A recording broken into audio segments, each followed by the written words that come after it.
Bizim akademiyada konuk belgili adayat tanıtçı, belgili bilimpoz, Kırgız Respublikasının toluk igarımlı elçisi,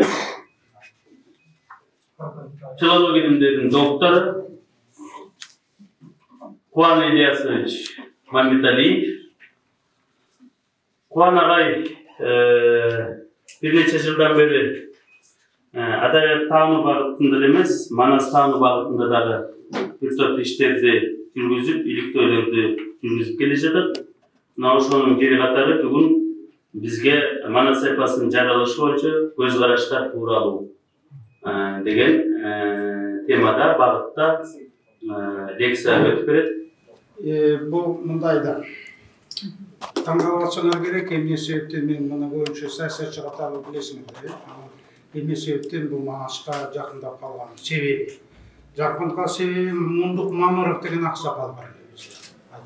Мундук Мамыров деген Манасчы ошол теорияны, Манастын теориясын изилдеген илимпоз эле. Ошол киши менен таанышып эметкенде кызыгып калган. Самар Мусаев деген бар эле. Бирок мен Манасты изилдеген жок, мен адабиятты изилдегенде, бирок анан кийин эми конкретный эмне себептен болуп калды да. Мына 10-чы жылы Жайсан Үмөтуулу Айкөл Манас деген китептер чыга баштады. 9-чы жылдан баштап чыга баштады да. Ошондо мага кайрылып, ошо китепти чыгарган Кадыров деген теги типографиянын жетекчиси кайрылып, 10 томду мага алып келди. Анан агай ушул боюнча сиз 1 саатка интервью кылып бериңизчи дейт. Бүбү Мария менен. Анан мен теги Ал Молдохан досунун кызы Назира алы кызы ошондо жан баштап эметип атканда передачаларды ушундай улуттук ага айттым да, кызым передача кылалы көкөбүз алып барабыз деп. Көкөбүз 1 саат алып барып туруп, ошо Бүбү Мария менен ушул бүт эмесин баарын ага чейин алып барыш үчүн жөнөкөйүн алып бара албайсың да. Подготовка мен ошо 10 томдун баарын окуп чыктым. Не просто окуп чыктым, а конспект окуп чыктым детально. Кийин анан сураштырганда аны ошол учурда 3 эле киши окупту. Талам кийин окуса керек билбейм, ошо билгенде Адахан деген Адахан дебедимби, Алахан, Садык Алахан деген бар проректор азыр. Анан кийин Курманбек Абакиров деген менин досум бар, зав кафедра эмеде, Манас боюнча доктор болгон да. Ошол окупту. Анан ошо деталь боюнча детально сүйлөшүп калдык, кызыгып калдык. Анан кийин мен ушу изилдей баштадым ушуну. Ушу жагын, теоретический жагын, кайдан чыккан, анын чыккан деп туруп, анан кийин тиги жайсанчылар деген дагы бир мындай бир агым башталды. Буга анан непосредственно директоруна ошого катышып калды. Анан муну жак Орозбу тиги Раиса Заитовна Кыдырбаеванын кандидатский жактаганда, анан кийин докторский жактаганда эмесин алмаштырып аттыр. Руководитель ошо ойдон калды, Раиса Заитовна калды. Анан кийин алмаштым да. Анан кийин политология бар, тияка бар дегенде колдош керек болду. Орозобековдун да ошондой болуп калды, тиги Жылдыз Орозобекова деген. Азыр Кыргызстанда эки эле чоң манасчы Раиса Заитовна карап калды. 98-ге чыкты, 30-жылга. Андан кийин мына эки докторун алды. Талам Бакчиев, анан Жылдыз Орозобекова. Ошон үчүн жакын болуп калды. Мана буларды изилдегенде эме китептерди окуп чыктым. Мына Бериштан учурунда Чынара Жакупова деген Соросту башкарып, ошо Бериштандын теги Жынбунскийдин китептерин чыгарып койгон, толук полный собрание кылып, орус тилинде чыгарып койгон, ошол жакшы эме болду бизге. Сорос китептерди дүкөнгө чыгарып сатпайт, анда библиотекаларга пайда болуп калды. Ошо китептердин баарын карап чыктым, Бериштанды и так далее. Анан Кытайдын жазмаларында кыргыздар, Кытайдын жазмаларында кыргыздардан китеп чыгарышты Үрүмчүдөн ал 2004-жылы чыкты. Ошону Ауэзовдун албетте. Анан кийин Бүбү Мариядан тышкары Токтогазиев деген бар, Темирбек Токтогазиев деген Манас радио, Манас телеканалдын жетекчиси, китеп жазды Айкөл Манас. Муну айтып аткан себебим мына эмеде Алмагүлдө мен атайын бердим. Менде мындай принцип, мен лекция окуйм кейде студенттерге, Международный университеттен, магистратурага.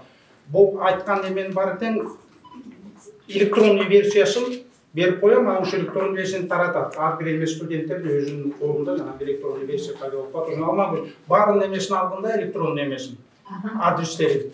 Ошо электронный адрестерине жана текстти алып жөнөтүп кой. Себеби бул эме иретини жазганда илимий макала деп койсок болот, лекционный курс деп койсок болот, себеби сноска менен, цитата менен ой менен бар табасыңар керектүү жерлерде. Анан жанагы эмемеге өтөйүн. Кыскача айтып берейин, мунун баарын окуйсуңар, бияка да чыгарып коюптур. Версиялар. Манастын жаралышы боюнча версиялар. Тарых үчүн эмне керек? Тарыхка факт. Муну Бейбушчыға, Молдағажы Молдағажиев немесе еткенде айтып берем, Молдағажиев, Темирбек Молдағажиев, мен Тоқтағажиев немесе бойынша түрк қағанат менен қырғыз қағанатты чаташтырып қалған да. Себеп па эмнеден? Себеп котормодон. Бир учурда ошону мындай которуп, башка изилдөөчүлөр келгенде тактап, далилдеп, башкача нактап которулат да. Субъективный фактор болуп атат да, котормо боюнча. Субъективный фактор. Анан кийин Барсбек калганды да эметип атат. Барсбек 7-8 жылында өтөтүн тоже вопрос ачык болуп, 7-8 точно аны агайлар жакшы билет, аяка барып жүргөн, көргөн ошо Барсбектин эмесин, бул кыргыздардын аяка барган кыргыздардын аз эле бир-экөөлүү болсо керек, мына ошо айтып берет да. Тизмеде ошо тизмеде жанагы изилеген тизмеде ошо Барсбек калган деген да бар да. Анан кийин Тагай би деген бар. 15-кылым болуп атпайбы? 15-кылымга келгенде 15-кылымдан башталды дейт Манас. 15-кылымдан башталса 15-кылым Тагай бидин Тагай би конкретный инсан. Уйгурлар менен кыргыздардын ортосунда чоңсо. Бул мындай да башкача айта алышты. Бул версия уйгур-кыргыз согушунун версиясы. Уйгур-кыргыз согушуна байланыштуу версия. Биринчи согуштардын ичинен ошо уйгурсу. Жекшалаев деген бир эмебиз бар бизде, кыргыздардын согуштары деген ошо. Изилдеп жүрөт ушу теманы. Анан кийин уйгур-кыргыз согушуна байланыштуу болуп атат. Яглахар хан деген ошо кыргыздын башчысы деп бул чечмелеген. Кыргыздын башчысы деп. Божомолу боюнча да. Бул Манастын прообразы. Яглахар Манастын прообразы болуп атат да. Енисей доорунда жашаган кыргыздардын немеси болуп атат. Енисей доорунда болуп атат. Енисей кыргыздардын доору. Яглахардын ысымы ташка жазылган экен. Ташка жазылган. Мен аны көрө элекмин, бара элекмин. Буюрса күзүндө талант алып барам деп атат, ошондо көрүп туруп, накта мен Монголияда бирок болгом. Монголияда эстелик жерде тапкан жокмун тиги Манастын издерин Монголия тараптан. Анан биздин кыргыздардын калгандардын эмесин. Бирок эмесин көрдүм, жана Монголиядагы бир эме бар, кыргыздын торун деген ошо. Анан кийин 1909 жылы Монголиядан табылды да бул таш. Жазма таш, Монголиядан табылды. Берштам жазуун мынтип чечмеледи. Мен Бойла Кутлук деген кыргызмын. Менин атам Яглахар хан уйгурлардын жерин ээлеген. Мен кыргызмын дейт, менин атам Яглахар дейт, анан уйгурлардын жерин ээлеген. Мен Яглахарлардын кандарын кууп чыккан, мен кыргызмын. Менин атым Бойла Кутлук Жарган. Есен Кылыч деген, Есен Улуу Кылыч деген тарыхчы бар. Ошонун китебинде мындай маалымат берген да. Внутренние войны в Паргамате закончились утверждением власти рода Яглахаров и главенством племени уйгур среди тогуз-огузских племен. Вот Яглахар кыргыз болуп атат. Яглахар деген уйгур болуп атат. Кытайлардын жасында кыргыз жоокерлердин башчысы 847 жылы өлгөн дейт. Анын атын кытайлар Цитсе Гунге Гин дешкен. Цитсе фонетикага кирип кетип атабыз бул бизде. Фонетика. Цитсе Гунге Гин деген кайсы эмеге байланыштуу, кайсы деп ойлойм. Булардын ушунда жазылып калды. Ушу тиги кыргыздын жоокери башчысы деп коюптур да. Кытайлар ушинтип Яглахарды кытайлар аташкан уйгур деп. Ошо тиги кыргыздар менен согушкан уйгур. Тактап беришти да, Кытайдын эмесинде тактап турат да. 787 жылдан 795 жылга чейин ошондо 15 жылдай болуп атат да, 12 жылда, 13 жылда. Ошол учурга келген орондордо Яглахар таң элинен чыккан өз улутун атын чыгара албай тектүүлөрдүн урпактарына кызмат өтөгөн кыргыздардын каганы муну багып алып, оң кол башчы кылган деген маалымат бар. Бул дагы бул версия болуп атат, бирок баары бир бул уйгурдун эмеси болуп атат. Кыргыздарга Алмамбеттей болуп атат да. Кыргыздарга кызмат кылган Кытай, Алмамбет да, ошо уйгур. катары белгиленип атат да. Анан кийин Берштамдын көз карашы шарттуу түрдө болуп атат, условный. Уйгур версия деп коелуп, уйгур версия деп аталып калды, анан коелуп дебейли, ошондой эле аташат, уйгур версия дейт. Анан муну Муктар Абайжа колдоп чыккан. Анын айткан сөзү мындай, Муктардын сөзү. Манас 840-жылдарда пайда болгон кыргыздар, уйгурлар менен согуш жүргүзгөн доордо кыргыз улуу мамлекетти кыргызская великая держава деп курулган учурда пайда болгон дейт. Бул Муктар Абайжанын эмеси. Муктар Абайжан чоң авторитеттүү окумуштуу болгон. Анан кийин ушул Берштамдын версиясына таянып Компартия, КПСС, ошол учурда КПСС документтер ушул версияга таянып 1947 жылы Манастын 1100 жылдык мааракесин өткөрүлөт деп Москвадан чечим чыккан. 47 жылда. 1947 жылы Манастын 1100 жылдык өткөрүлөт деп. Мына могу эмеге такап атат да, 847 жылга такап атат да. Москвадан бийлик чечим чыгарганда муну Берштам белгилеген, мына эмеге такап, Яглакардын версиясына таклап атат. Бирок 47 жылы 1947 жылы маарака өткөн жок, ал Совет доору бүткөндөн кийин гана ишке себептер болду, өткөн жок, аны токтотуп коюшту эмелерди. Семен Лепкин которгон китепти да жок болбойт, бул туура эмес деп, анан кийин жанагы 52 жылы конференция өтүп, Манас вообще фольклорго каршы чыгып, мындай батырлык эпостторго каршы чыгып, мындай рагым болгондо, ошондо Муктар Абайжактар менен биздин эмелер сактап калган Манастын тексттерин. Анан кийин 95 жылы 1995 жылы Манастын 1000 жылдык мааракеси өттү Таласта. Муну биринчи Академия наук Олимпиадалар айтып чыкты, манасчылар ушундай болуш керек, 95 жыл. Мен просто бул круглый датага тактапкан, Акаев муну колдонуп, Акаевдин учуру болуп атат, анан 95-те мындай круглый дата болот деп, бул точно эмес. Тегенеки банда жанагы эмеге таянып атат да, фактка 847 жылы мындай болгон точно факт, а бул жерде андай жок, бирок 95-жыл болуп калды, 95 жылы Манастын 40 жылдыгы, 40 жылдыгы деп эдим, теги 1000 жылдык мааракеси ошо Таластан өттү. Демирге чыгатар Аскар Акаев болуп калды да, көрсөтүлдү. Мындай бул эметкенде Манастын ошону санап көрсөк, анда 995 жылга такап коюшту. Бул Манас эпосунун жаралышын 15-кылымга туш келтирет. Бул тиги кыргыз менен калмактардын согушуна байланыштуу. Ошон үчүн бул калмак версия деп аталат. Тиги уйгур версия болсо, бул калмак версия деп аталат да. Анан кийин ортосунда 600 сene болот бары. Жыл айырмалуу болот. Анан бул согуш, калмак согушу тарыхый факттар боюнча 15-кылымда башталып, 18-кылымда бүткөн экен. 18-кылымда ошону бүткөндө, калмак кыргыз согушу бүткөндө Кытайлар жардам берип, кыргыздарга жардам берип, ошону бүтүргөн экен. 1758 жылы Кытайдын армиясы калмактарды талкалаган деген факт бар да.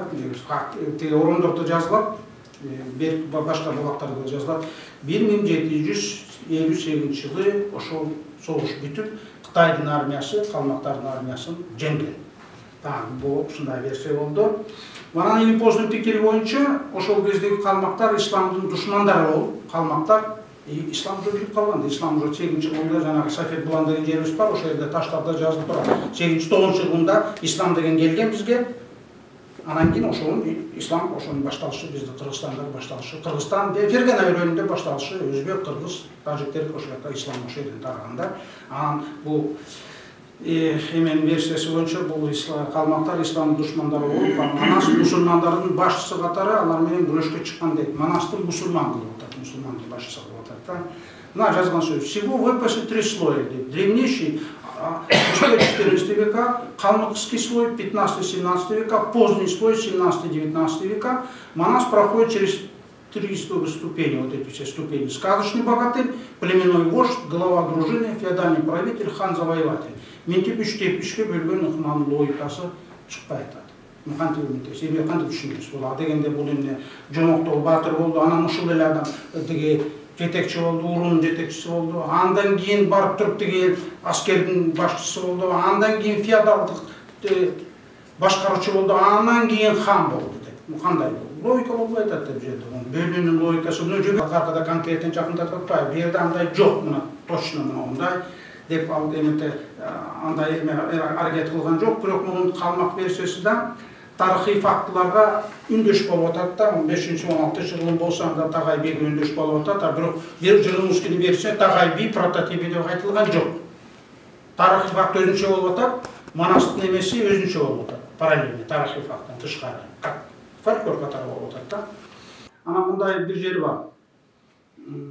Чоң Казактан тарихи Чоң Казакты жазып атат, Жырмунский жазып атканда Чоң Казактын учурунда ошондо Ташкентке, Яркент деген жерде, Фергана деген шаар, Кашкар деген Афганда жасалган Тагай би ошо согуштарга катышкан, ошол жерде болгон согуштарга катышып, ошо өзүнүн жокер катары, кыргыздын жетекчиси катары ошону көрсөткөн, бул фактка жазылып калган.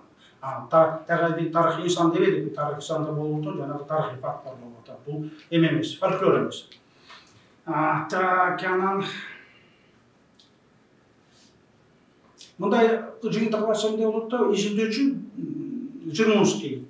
Мына бул тарыхый окуяларды эсепке алат, тарыхый болгон окуяларды эсепке алат да, анан инсанды тескери багыт четтеп алат. Тарыхый окуялар өзүнчө, Манастын эмеси башка жакка жакындата албай атат да, башка жакта болуп атат да. Бул эки версия 20-жылында болду. Жырмунский менен Бершмандын версиясы, тиги анан кийин толук окуп аласыңар, конкретно кызыксаңар, могу списокто кемеликти сноскалар бар, китептен ошол жерден окуп аласыңар, конкретный немелер бар ал жерде.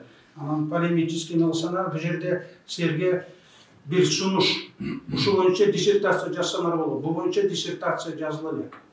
Ушул боюнча жазыла элек.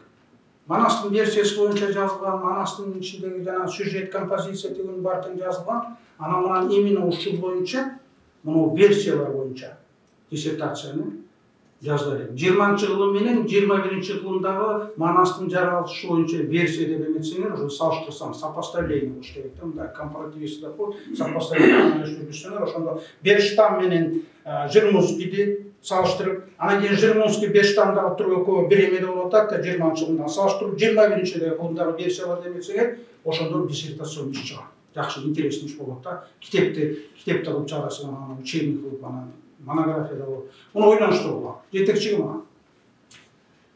Орозобекова. Великолепный профессиональный манасчылар. Дагы бар, булардын артында дагы доктор да пайда болду, ошто да бар. Кандидат наукалар жетекчи боло алат. Жакшы, ошол силерге сунуштар, эгерде манас боюнча мындай изилдеп, иштеп, ушуга өмүрүңөрдү салып эметсеңер, ушундай иштесеңер болот. Сизге терең ыраазычылык билдиребиз агай. Кудай сизге жараткан өмүр жаш берсин. Нагыз илимпоздун жүгүн алып жүрөсүз. Ошол калпта жүрөсүз. Илимий багытыңыз, жолуңуз байсалдуу болсун. Анан сизден кийинки мынакей биз 50-40 жаштагылар бизге жол көргөзүп, кээ бир жерде көбүбүз жумуруп калса ошол жерден ача коюп, туура жолго салып багыттап туруңуз. Бизди дагы колго кол, бутка бут, кээде көзгө көз болуп бериш керек экен. Сизге ыраазыбыз, бизге конок болуп келип туруңуз. Сизге биз муктажбыз. Эстелик катарында ушинтип окуган Манас академиясына, Манас Жаначмазетматов атындагы академияга